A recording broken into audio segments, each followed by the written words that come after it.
जब केसरी नंदन हनुमान अभी बाल अवस्था में थे, तब एक दिन भोर होते ही उनकी नींद खुली। पेट में हलचल थी, उन्हें असहनीय भूख महसूस हो रही थी। चारों ओर नजर दौड़ाई तो आकाश के क्षितिज पर एक चमकदार, सुनहरी लाल गोला धीरे धीरे ऊपर उठता दिखा। बालक हनुमान ने मासूम मन से सोचा कि यह कोई दिव्य फल है जो देवताओं के बगीचे से आकाश में टंगा हुआ है।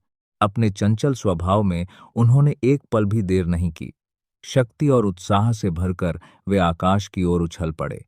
उनकी उड़ान इतनी तीव्र थी कि दिशाएं कांप उठीं। मेघ उनके मार्ग से हटते चले गए और आकाश मानो रास्ता देने लगा। उनके वेग को देखकर स्वयं पवन के स्वामी भी विस्मित रह गए। उधर देवलोक में हलचल मच गई। देवताओं को भय हुआ कि यदि वह तेजस्वी गोला नष्ट हो गया तो पृथ्वी पर प्रकाश का अंत हो जाएगा। देवेंद्र इंद्र ने तुरंत अपने वाहन पर आरूढ़ होकर बालक को रोकने का प्रयास किया। उन्होंने चेताया, ऐ ऐ पर हनुमान अपने लक्ष्य में इतने मग्न थे कि कुछ सुन न सके। अंततः विवश होकर इंद्र ने अपना दिव्य अस्त्र छोड़ा। वह अस्त्र हनुमान के मुख के पास आकर लगा, जिससे वे मूर्छित हो गए। चेतना खोकर वे आकाश से नीचे गिरने लगे। उसी क्षण पवन देव वेग से आए और अपने पुत्र को बाहों में समेट लिया। पुत्र की ऐसी दशा देखकर पवन देव का हृदय व्यथित हो उठा। उनके शोक और क्रोध से संपूर्ण जगत कांप उठा।